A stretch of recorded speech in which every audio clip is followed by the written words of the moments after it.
The Vanishing Point. The rain pelted the streets of downtown, streaking the windows of the police car as Detective Sophie Carter drove through the dark, empty roads. She was already exhausted, another night spent chasing shadows, but tonight was different. A phone call had come in earlier, one that sent a chill down her spine. A high-profile businessman, Daniel Hayes, had gone missing. His wife, Veronica, had called the police, but there were no ransom demands or clues as to where he might have gone.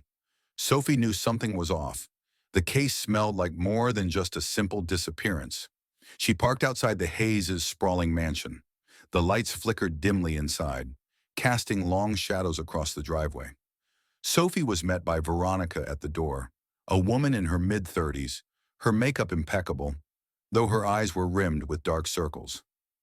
"Sophie, thank you for coming," Veronica said, her voice shaky. "I don't know where he is. Daniel never leaves without telling me. He's always here at night."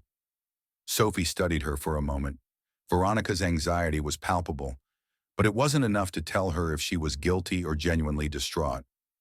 "Tell me what happened," Sophie urged. Veronica led her to the living room, where the atmosphere felt cold despite the heat of the fireplace. "He was here last night. We had dinner, watched TV, and then nothing. This morning he was gone, just like that. His car's still here, his phone's still on the counter." Sophie nodded, walking over to the fireplace, running her fingers over the mantel. It was a well-maintained, luxurious home, but something felt off. "Have you spoken to anyone recently? Anyone he's been in contact with?" Veronica hesitated, her gaze flickering. "No, but She stopped herself, looking down at her hands. "I know this will sound strange, but I think Daniel was hiding something. Lately, he's been distant. Not like himself." Sophie's eyes narrowed. "What do you mean by distant?" Veronica bit her lip, then whispered, "I found something. A folder, hidden in his study. It was full of documents, papers with strange numbers and names. I don't know what they meant, but it scared me." Sophie turned to face her. "Did you look at the documents?" "I tried, but it was too much, too complicated. I didn't understand. I didn't want to get involved." Veronica's voice wavered, the tension in her shoulders mounting. "But I feel like he's in trouble, and I don't know how to help him." Sophie's detective instincts kicked in. "Show me the folder." The study was on the second floor, tucked away in the back corner of the house. Veronica led her inside, where the dim light from a desk lamp illuminated a large wooden desk. There, on the far side, was a leather folder, its edges worn from frequent handling. Sophie opened it carefully. Inside were papers filled with cryptic numbers, names of foreign countries, and what looked like a series of financial transactions. The documents seemed to belong to some sort of corporate scheme or illegal operation, but there was nothing concrete, no clear evidence of a crime. "Does any of this mean anything to you?" Sophie asked. Veronica's face went pale. "Number. But I have a feeling. I think it's connected to his disappearance." Sophie's mind raced. This could be about business dealings or something darker. "Did Daniel have any enemies? Anyone who might want to harm him?" Veronica looked hesitant. "There's one person, an old business partner, Richard Knox. They had a falling out about a year ago. I don't know much, but Daniel always mentioned him with disdain. I don't know where Richard is now, though." Sophie closed the folder, placing it back on the desk. "I'll look into it. Stay here and don't leave the house. We'll find him." Veronica nodded, her face a mask of worry. Sophie left the study, heading back downstairs to the front door. But as she stepped outside into the dark, she felt an overwhelming sense of unease. Something about this case didn't sit right. The more she thought about it, the more she realized that Veronica's story didn't add up. Once she got back to the precinct, Sophie reviewed everything she had learned.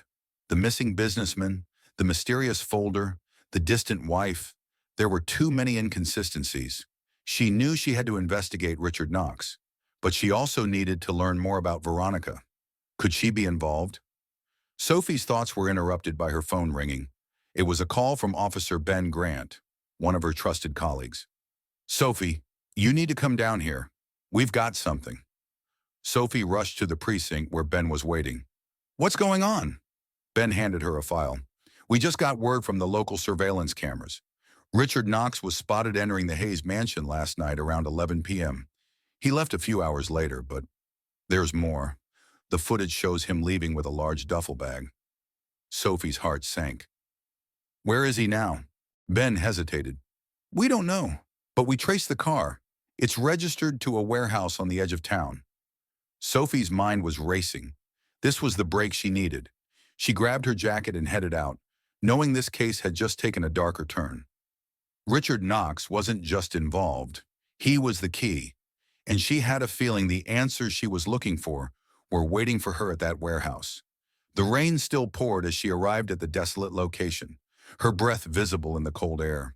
She parked a block away and approached cautiously. The building was dark, but the door was slightly ajar. Sophie pushed it open slowly, her footsteps muffled by the wet ground beneath her. Inside, there was a faint light coming from a back room. She crept forward, her hand resting on her gun. As she reached the doorway, she stopped dead in her tracks. In the center of the room, Daniel Hayes was tied to a chair, unconscious but alive, and standing over him was Veronica. Sophie's heart skipped a beat. Veronica, she asked, her voice steady but filled with disbelief. Veronica's head snapped up, her eyes cold and calculating. I didn't want it to end like this, Sophie, but you forced my hand. Sophie's mind raced. What is this? What's going on? Veronica's lips curled into a cruel smile. You think I'm the victim? You've been looking at the wrong person all along. Daniel was never the man I thought he was. He was hiding everything. His business dealings, his betrayal. Richard and we had a plan, and now you're part of it. Before Sophie could react, Veronica lunged for the gun hidden on the table. Sophie was faster. In a flash, she had Veronica pinned to the ground, the weapon slipping from her hand. As backup arrived and the situation was resolved, Sophie stood in the warehouse, looking at the tangled web of deceit that had led to this moment. Daniel Hayes had indeed been hiding something, but not for the reasons Veronica had led her to believe. It was over. But Sophie couldn't shake the feeling that the case had only uncovered the surface of something much larger. The vanishing point, where everything began and everything ended, had just come into focus, and she knew there were more shadows waiting to be uncovered.